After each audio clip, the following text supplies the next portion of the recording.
more importantly, bringing it right now, live, the man himself, the Prince of Parkour. In tribute to NXT Gameboy, he is a Libra, just like I am. Finally, someone else is a Libra, like Tech. Great buddy of ours, current star, bringing it right now of Lucha Underground, Johnny Mundo, to Under the Mat Radio. Welcome, man. Really? Hey, Pasa. How you guys doing? What's going on? Doing good. Doing good. How you feeling? Calling him from the west side, so it's pretty early here. It's 5 in Los Angeles. Pumped up for Ultima Lucha tomorrow, and good to talk to you guys on the phone. We had a good time at doing the Fan Fest, and it's a pleasure to be on your show. Well, Johnny, I wanted to ask you, did you check out the interview that I did with you at the booth at New England Fan Fest? Yeah, dude, came out great. What did you think? Usually people ask me what I thought, stuff like that, but how did you think it go? Well, honestly, yeah, we did. It was great. It was a great honor meeting you, because we had done so much to bring Lucha Underground awareness to Baltimore, and like I remember like people used to talk about the Connecticut wrestling's product. We said watch Lucha, and it made like really, really big fans of NXT Gameboy and myself. So we're very, very thankful for that. And the storylines hold up so well. And even the funny thing about Lucha Underground is that compared to all wrestling is that one of the greatest characters in Lucha Underground is not even a real wrestling figure in the business. It's an actor, Dario Cueto. Yeah, it's crazy how somebody that wasn't really affiliated with the wrestling business could get on the rocket ship, so to speak, and now is catapulted into the limelight of the wrestling world. And from my point of view, he's a student of the game. He started watching wrestling as soon as he found out about Lucha Underground. He knows everybody in the locker room. He knows everybody's moves, and it's a pleasure to work with him. Dude's name is Luis. If you're listening to this, Luis, big ups to you, man. And if you want to see Luis in action, make sure to tune in tomorrow at 5 for Ultima Lucha. I mean, by in action, I mean like doing his thing, you know? Sniffing, twiddling fingers, being shady, so to speak. The underbelly of Lucha Underground. All right. We got to mention, it's okay to call you Johnny Mundo. What do you want us to call you? You can call me whatever you want. I mean, technically, it's Johnny Mundo is how it's... Thank you. Mundo. Yeah, you got to say Johnny Mundo. So you got to say that. Maybe Johnny Mundo in Baltimore. That's cool. It ain't cool. Johnny Mundo. Thank you. Mundo is I haven't even announced this yet, but I'm planning to come out to MCW is a federation in Baltimore. That's correct, right? Yeah. October 3rd. The Legend of the Ring. Yeah, exactly. That weekend. So I know if you're a Libra 2 homie, it's our birth month. So I'll be on the east side for a little bit. Well, you know, we meant to try to meet up then. You know, Under the Mat Radio, Johnny Mundo. Yeah. See, I said the moon. I didn't say mine. I said moon. I said, you know, Mundo. I got it. There it is, Mundo. Soul still burn. It's that Libra generation. With that, NXT Gameboy. Go ahead, brother. First of all, I'm going to call you Jay. Jay, is a pleasure getting a chance to see you at the Fan Fest, man. One thing the fans probably don't know is that you're a really down-to-earth, genuinely just passionate guy. I saw you interacting with a lot of the little fans that was coming.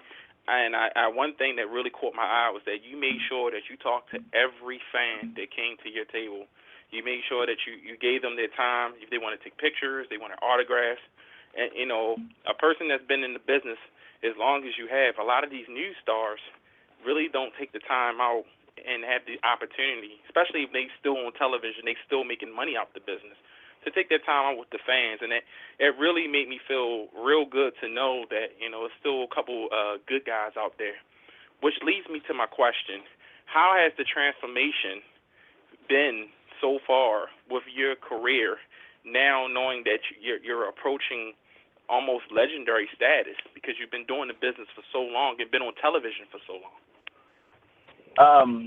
Let me answer it in two parts. First of all, when I was growing up, I was just like you guys, just like everybody, a huge fan of wrestling, and I had the chance to meet the Bushwhackers at a Toys R Us when I must have been like 12 years old.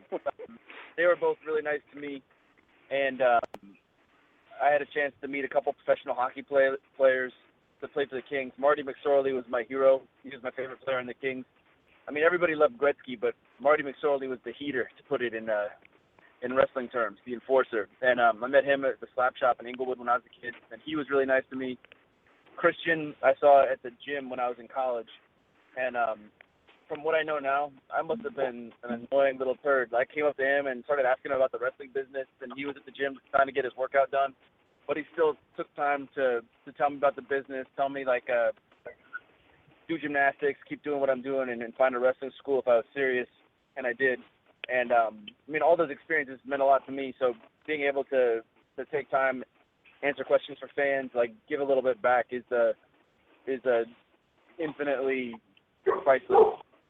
So how does it feel to be a part of the business? It feels great, you know, like pretty much just like I said, to be able to give back to a business that inspired me when I was a kid and has shaped my life and made me the man I am today. It's amazing, and I just hope I can continue on the path that I'm on and take my game to the next level. Wow. Thank you for that.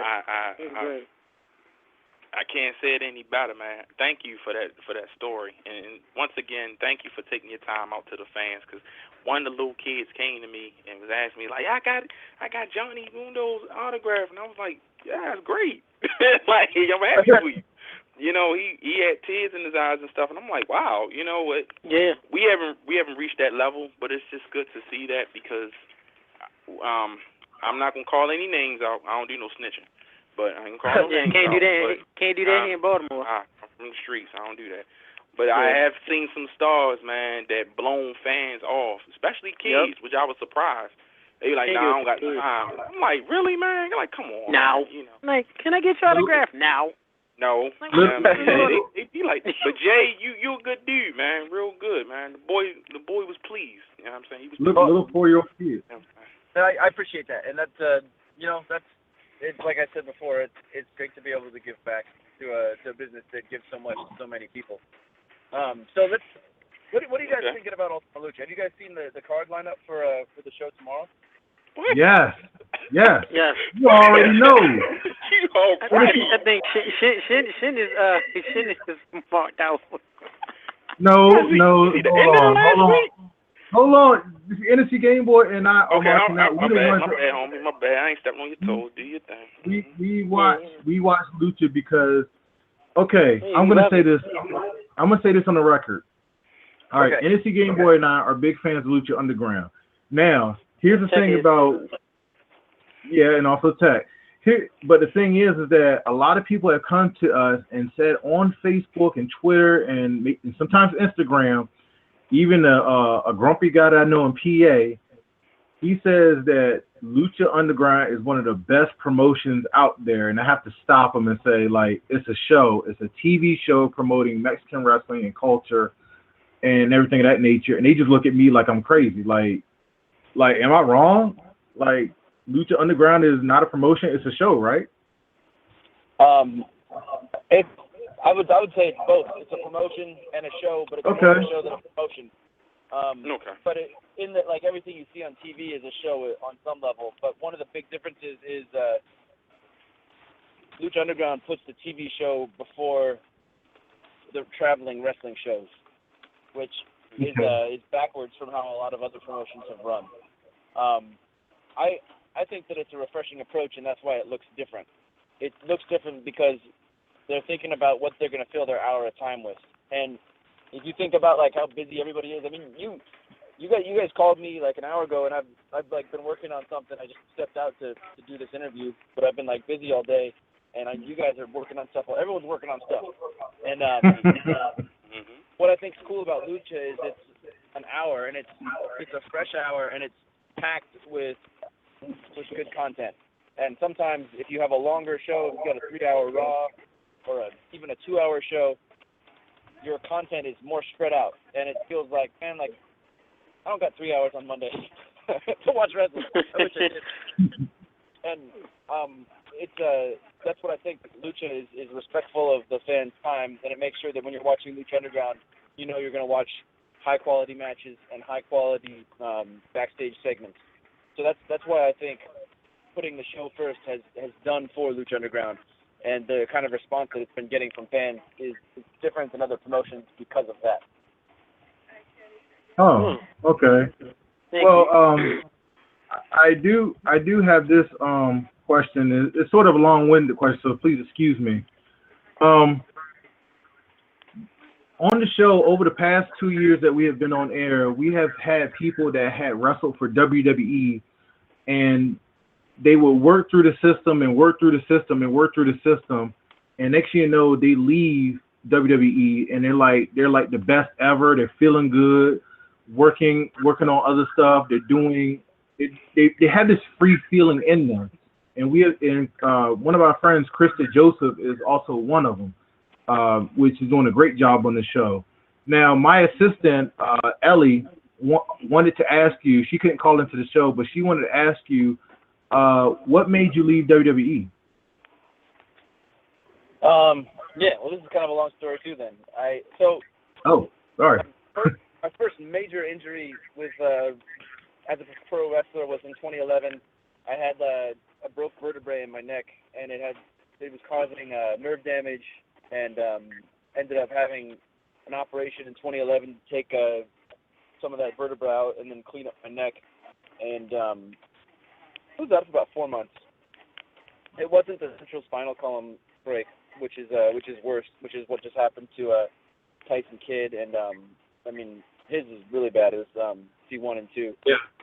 Mine was a little bit lower, but regardless, it kind of just gave me a reality check, and I was thinking, like I guess the time that I spend in wrestling, it can't take for granted, because when you're on the road with WWE or even wrestling for any promotion, Lucha Underground, TNA, Ring of Honor, New Japan, whatever promotion you're working for, you're working on limited time. And the time I was spending at that time in WWE, I wasn't happy.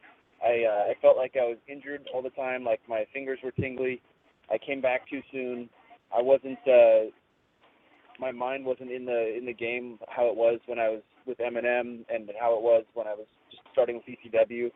I had started thinking about stunts and action movies, and doing some of the stuff that I was some of my other passions growing up. And I decided, like, they offered me a deal, and I decided, like, what I wanted to do at the time was just take a year off, work on some stuff, work on some different moves for wrestling even, and come back. But after I took that year off, I realized I kind of liked being away. I didn't come back after the year was up, and I started doing more independent films. I started writing, producing independent movies, working on independent wrestling shows, and I realized, like, I kind of like being in control of my own time. I mean, everything's like there's pros and cons to everything.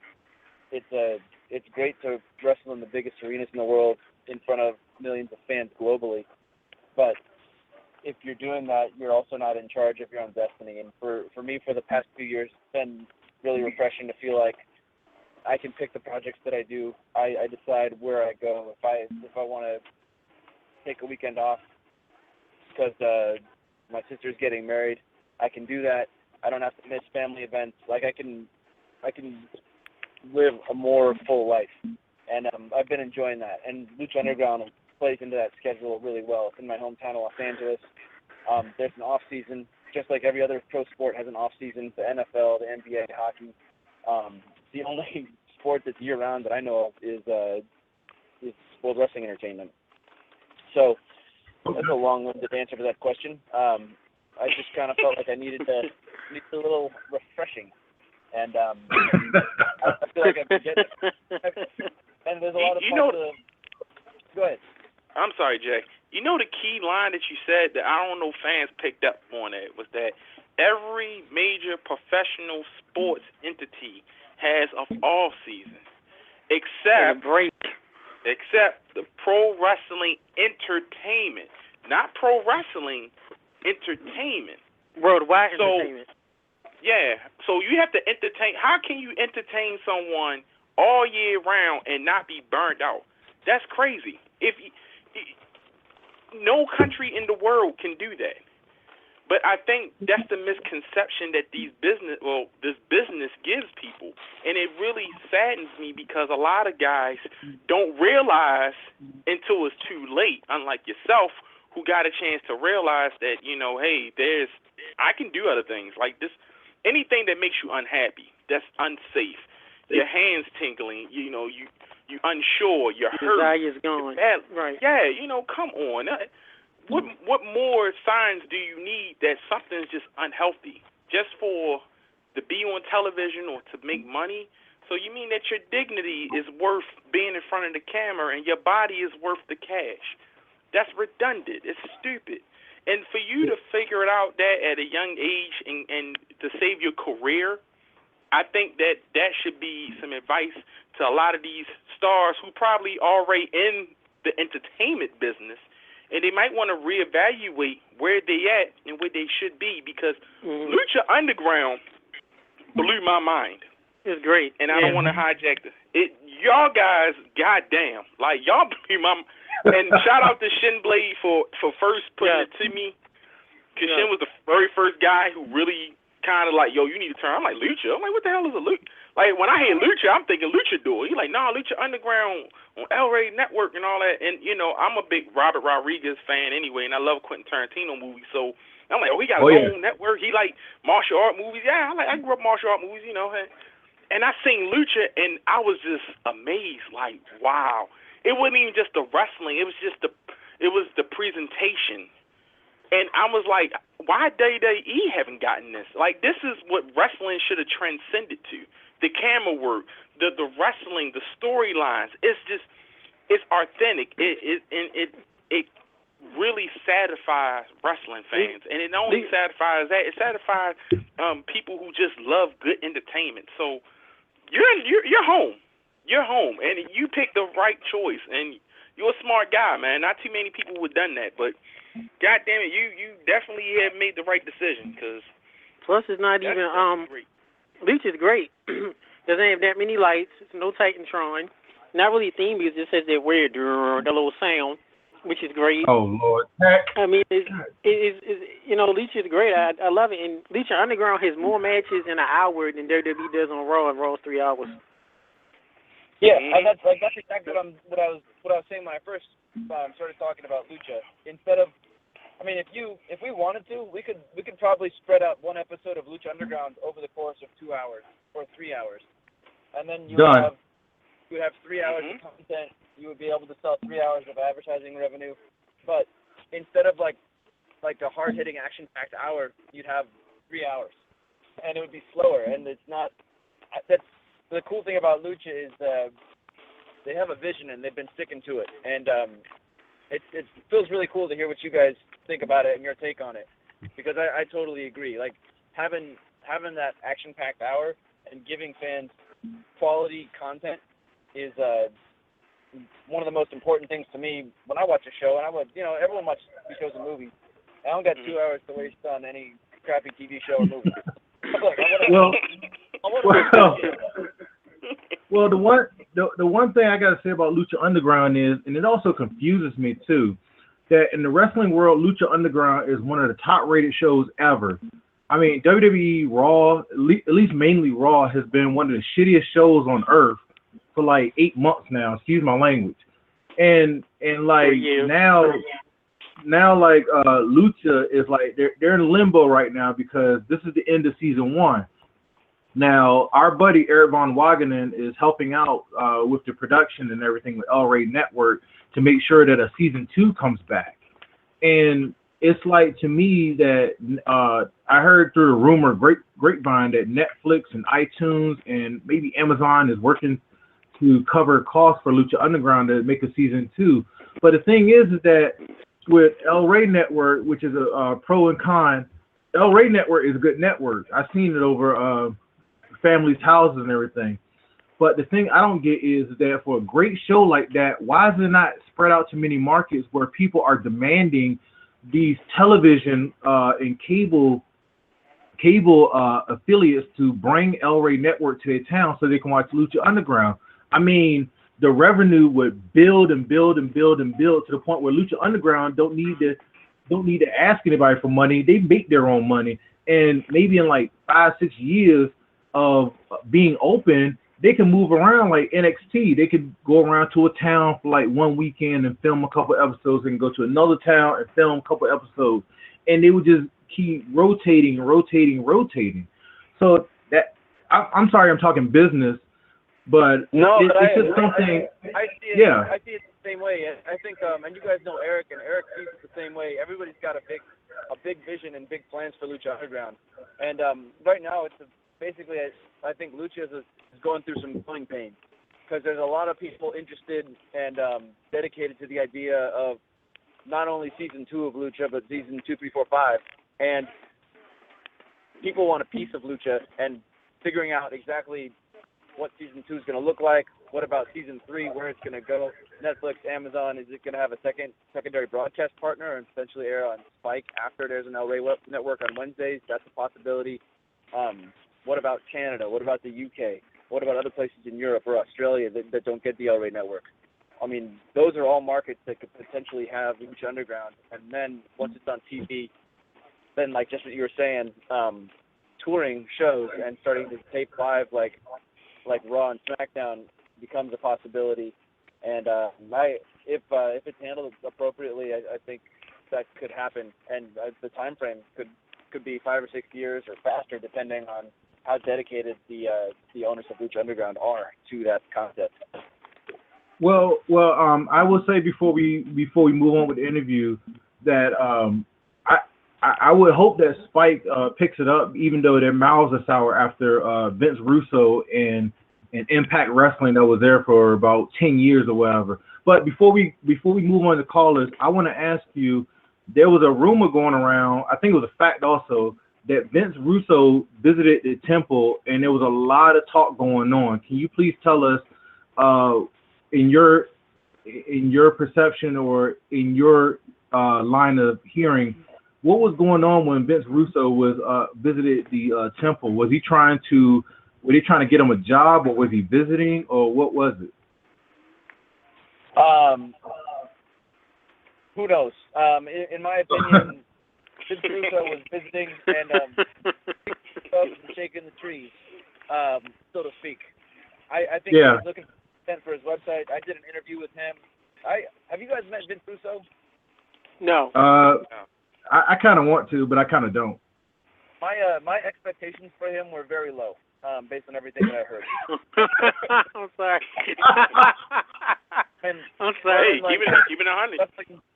Running wrestling organizations to the ground, writing ridiculous storylines. But when I met him and talked in person, I really enjoyed talking to him. Had a really fun time doing the interview with him. And when he left that day, I was like, oh, Vince Russo is not a bad guy. He is not going to be employed by Lucha Underground. He wasn't there to audition for any type of writing jobs or behind-the-scenes jobs with Lucha Underground. In my opinion, he was there as a wrestling fan and as a person involved in the wrestling business looking to involve wrestlers for his website. And he did. And I think he got some great content. I had a fun interview with him. Elko did an interview with him. I think so did Brian Cage. And I think that was that. I mean, I wouldn't mind seeing him down the line at some other event. Like I said, great guy, but it was the first question I asked, too. I asked Eric, your boy. I was curious to know if Vince Russo was applying for a job, and he immediately said no. Oh, wow. Did Eric say that? Yeah. Now. Oh, wow. Now. Can't get no job here. We don't need pole matches in the we don't need that. Not in the temple. Well, we don't. I gotta say, For fans that don't know Vince Russo is the Black Widow of wrestling. Do not get close to him. Well, you know what? Maybe the fans might want to see Under the Mat interview him and get our own perspective of him. You know what I mean? Say what, Johnny? Down the road. He's a hell of a nice guy. I bet you he'd throw it up on this podcast with you guys sometime. I bet. Yeah, well, we had Eric Bischoff last week, and everybody thought he was an asshole like he was in his WCW and WWE Raw days. But Eric Bischoff is a very cool guy. That's what I mean. And our expectation of Bischoff was high. We say, Johnny? Go ahead, baby. I had a good time as Eric Bischoff's apprentice, Johnny Nitro, back in 2004. I always had a high opinion of Eric. See? Wow. So, all right. So Johnny, your expectations of Bischoff was high, but Russo was very low. Well, I like to set my expectations of people low so they can exceed them. You know what I mean? Same thing with movies. True. Set the expectations low so you don't leave Ant-Man thinking like, oh, damn, I thought that was going to be good. Set it low so when you leave, you're like, holy shit, that was better than I thought. You know? Ant-Man was good. That's what I mean. Just give an example. I mean, Ant-Man was a great movie. It wasn't bad. Actually, it was one of my favorite movies I've seen in a while. But in general, set expectations. Okay. That's just what I've especially learned in any kind of entertainment, whether it's like movies, TV, wrestling, all that stuff. Okay. Well, Johnny, we got a couple of callers that's been waiting patiently to talk to you. Can we bring them on? Yeah, let's do it. All right. All right, we got Rhode Island, 41 area code. Welcome to Under the Mat Radio with John Morrison. I know who this is. Hi, guys. It's Daria again. Hey, Daria. How are you? How are you?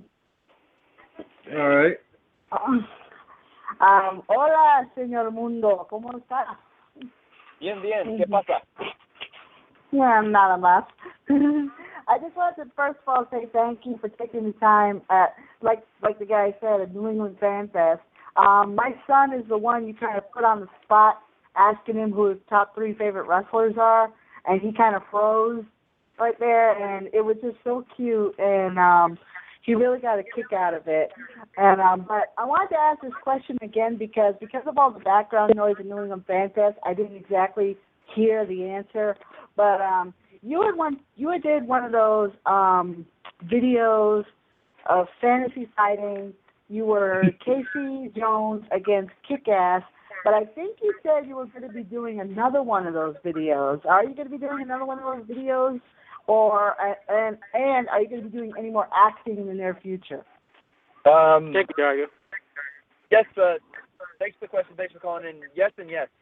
The next video that I'm going to do is going to be the Winter Soldier versus Nightwing. I'm playing I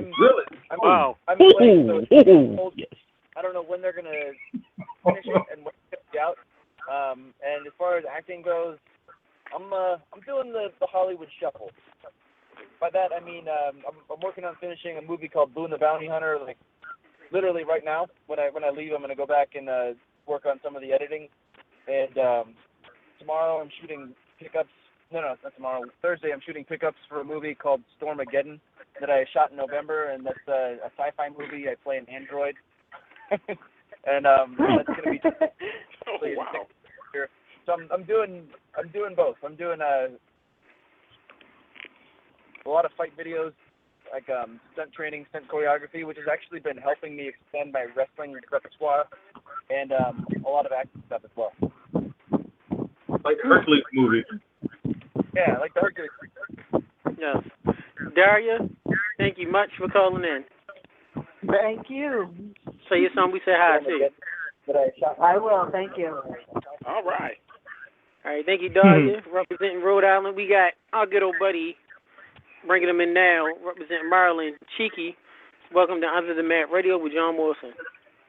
My question for John is, when you went into Ohio Valley Wrestling, did the wrestlers give you a rough time because you were a tough enough star instead of really like a indie wrestling star and didn't have a whole lot of experience in the business yet?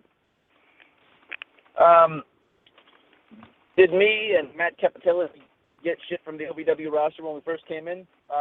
Yeah, that was my question, because you're reality stars instead of, indie wrestlers. Absolutely, yes. When we came in, for sure, there's guys that have been putting themselves through wrestling school in Kentucky and Indiana by moving furniture, by working at GNC, by being personal trainers that have been independent wrestlers for 3, 5, 10, 12 years, and me and Matt walk in with contracts immediately. Of course, there's guys that are like, all right, let's make sure these kids respect the position that they just walked into, and I think that the same process happens almost anytime you move to a new location.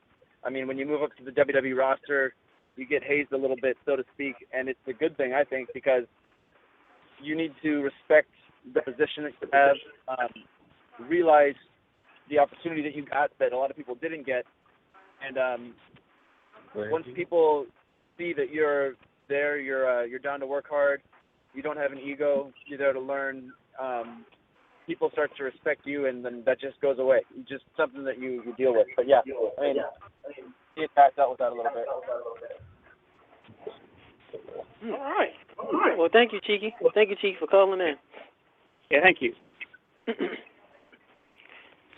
All right, Johnny. Your time in WWE.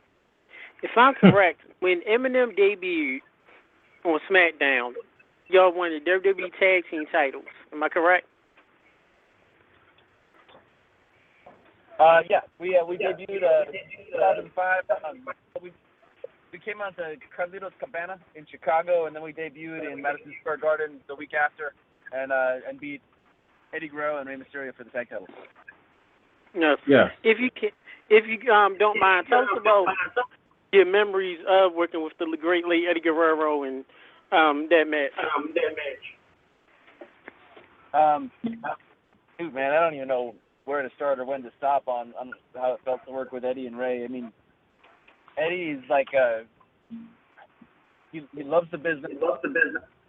His mind for telling stories and creative ways to tell stories that aren't just what you used to see in matches. And it's amazing. It was amazing to me, like, how long he'd been in the wrestling business, and still how much he loved performing every night. And when we worked with him, he pulled us aside before matches and would tell us personally that he was thankful that we had the opportunity to work a match in whatever town we were in. We did a Europe tour shortly after we won the tag titles, and it was there was a lot of matches. And I think in Milan one time we went literally Eminem versus Eddie and Ray, almost an hour, and it was because Eddie was having such a good time. That's the most positive experiences I had. Talk about worrying about if you're ever going to make it up to TV, struggling through OVW, getting beat up a little bit when you go back across, and then having that run with Eddie and Ray. It felt like, it didn't get any better than that at the time. And to this day, it's still those matches and working with those guys, all those guys, Eddie, Ray, Joey, and Melina, are still some of the best memories that I have. Wow. Thank you for that. Thank you for that answer. Saltine, you there? Yes, sir. I'm here. Hey, go ahead and all right. My question is, this is a good question. What was it like to work with? You turn your radio down. Yeah, I don't know. Okay. What was it like to work with Jason David Frank? Oh, I only worked with him briefly. I met him on one of those videos, and he was a super nice guy, very quick-witted and funny, and just had about a half hour about entertainment, UFC, wrestlers becoming fighters, Power Rangers becoming fighters, and a project that we were both working on, and that's the date of the thing that we are planning on doing is still TBD, to be determined. Okay. Wow. Thank you for that. Johnny, gotta ask you, your love for parkour. Tell us about it. In fact, when did you start? When did they incorporate that into your wrestling? And who was the person that asked you and put that out in the ring? Man, love of parkour, when did that start? My love of parkour was inspired by Jackie Chan, because that dude was doing parkour before the term parkour was coined. When I first started doing parkour, I think the biggest thing that I did was the Royal Rumble 2010, like the way I jumped back into the ring after they threw me out. And after that, it kind of inspired me and also a lot of people behind the scenes to say, like, we gotta make John do parkour a lot, because that spot was cool and we're on something.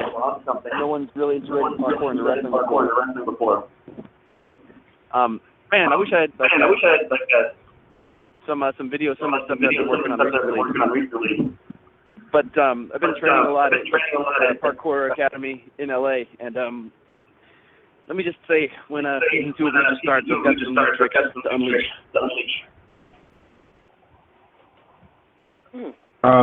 Well, I can get the videos from you later once you finish editing. You can email it to me. Done. All right. Yeah. You love it. Hey, let's wrap it up pretty quick if it's okay. Like the guys that I'm working on this Boone, the Bounty Hunter project with, are waiting for me to to come back. Okay. All right. I have one last question for you. This came from a fan from John Santiago. How do you wish to be remembered once you retire and step down from the ring? It's the $1 million question, isn't it? I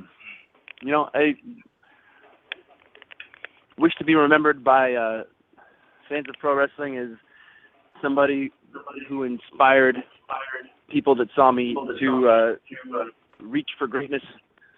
And by friends and family, I'm hoping to be remembered as a great human being who improved the lives of people that knew him. Okay. That's what's up. Oh, man. Well, we thank you for that, Johnny. Yeah, go to the plug. Do your plug party. Plug everything that you have. Yeah. All right, yeah. Plug time. Let's see. Make sure everybody watches Ultima Lucha tomorrow night, 5 p.m. on the El Rey Network. I believe there's a replay in Spanish on Saturday on Unimas. Make sure if you want to get in shape, you want to do a little parkour, you want to get abs, to check out www.outofyourmindfitness.com for all of your fitness needs. And aside from that, follow me on Twitter at @Morrison and on Instagram at John Hennigan for updates about movies, acting, conventions, and independent wrestling shows. Okay. All right. Well, Johnny Moon. Real pleasure. Thank you much, man.